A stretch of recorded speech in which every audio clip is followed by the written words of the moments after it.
How's it going, lads? Phone call there, lad, at the bottom, me, mate. Here it is.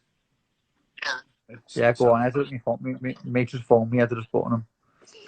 Sound. How's training been going for you then? Thanks for doing this with us. How's training been going with coronavirus and all that? Have you managed to stay in shape? It's been difficult. It's been fine. I was up in Kent with Shane. He had his own little weights thing in his house, so we're doing like S&C in the house, and amateur gyms are training, and we're training big rumbles gym. So now I've had a decent camp, to be fair, mate. It's been good.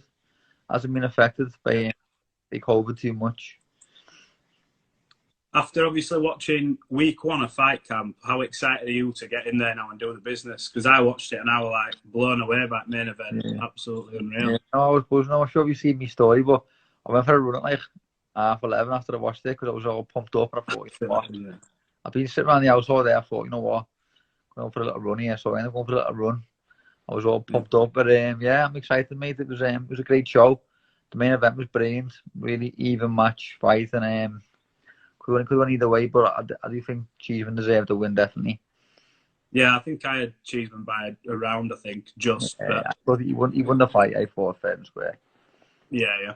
Was that a fight that you see in the future for yourself then, a clash with Cheeseman, you know, providing you get Harper out the way this coming Saturday? Yeah, well, I've seen a lot of interest this week. People want me to fight Cheeseman straight away, and it makes sense to me because he's got a good world ranking now. He's got a belt.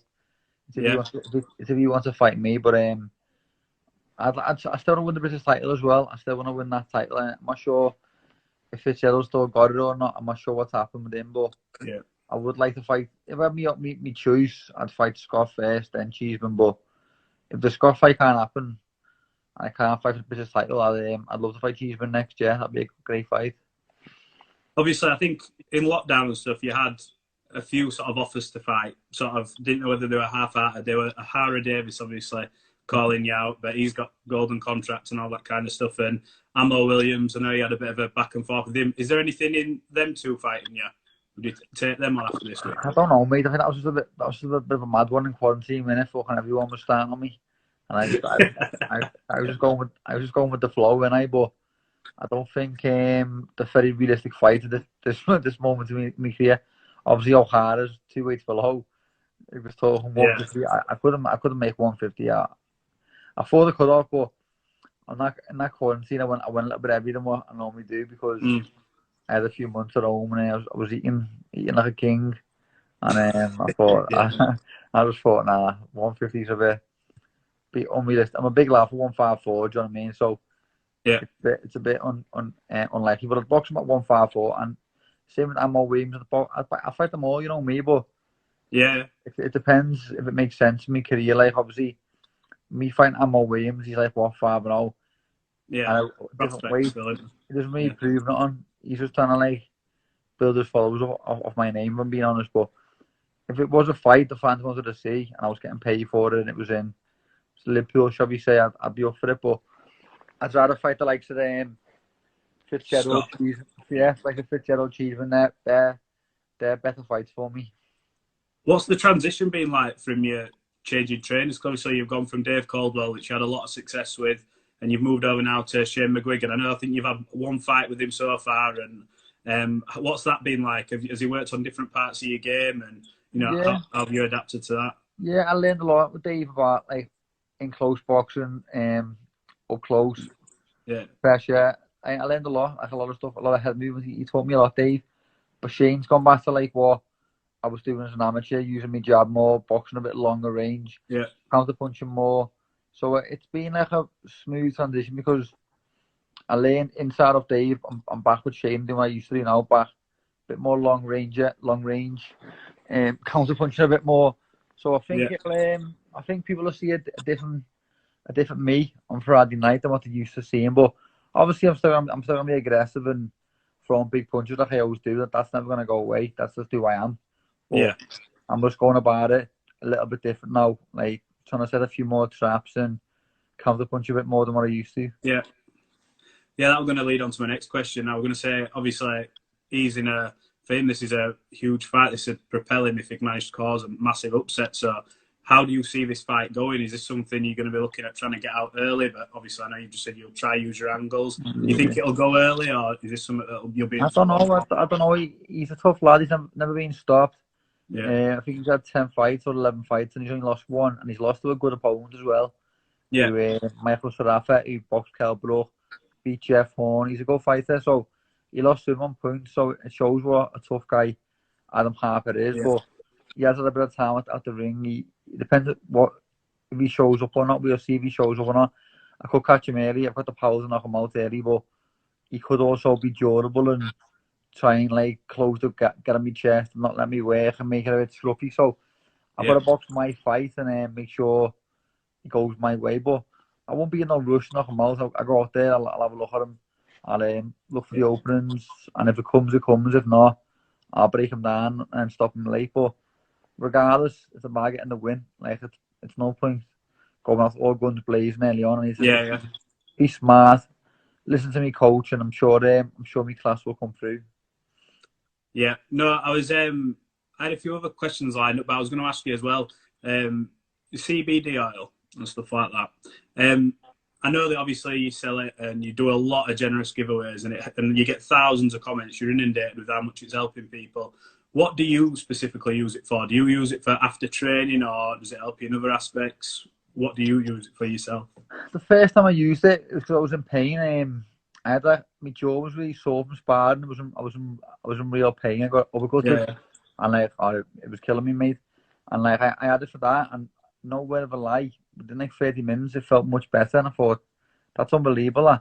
That's how I got into it, because I have stuff like morphine and stuff, and it works faster and all that, and it's a natural medication. So that got me really interested. So after that, I researched it loads, and I realised it helps you sleep, helps your muscle recovery, helps with anxiety. There's loads of benefits, and it really helps your body heal itself, which is amazing. And now I've got like a really in-depth knowledge of it. And at the start, everyone I was like promoting and giving to and stuff, like my family and that. Yeah. Everyone's feedback was unbelievable. Like everyone was loving it, and you can see on Twitter that everyone just goes mad for it, mate. And like, if I can like give a few bottles away, obviously it costs me money, but if I can give a few bottles away to people, it helps me spread the word about it, and like, you know what I mean. It's just a nice thing to do, mate, because it's just something I'm really passionate about, and it's really nice to get people inboxing me like such nice things all the time. So it's a really good thing to do.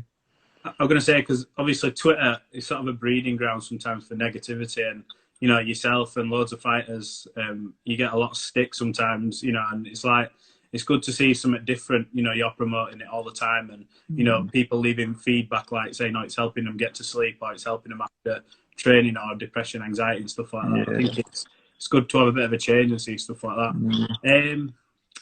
One last thing I was going to say is, how buzzing are you that we are finally back on our perch and top of the Premier League champions? Oh, yeah, it's unbelievable, mate. You know what?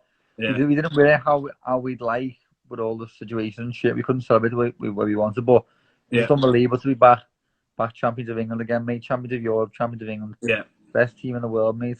What can you say? It's a great feeling, isn't it? Absolutely. Yeah, can't wait, lad. Is there any other boxer, just leave it on this, is there any other boxer that you look at that you sort of would pay to watch? I see you commenting a lot on Javante Davis' stuff and reposting some of his. Is he someone that you watch and are interested in watching?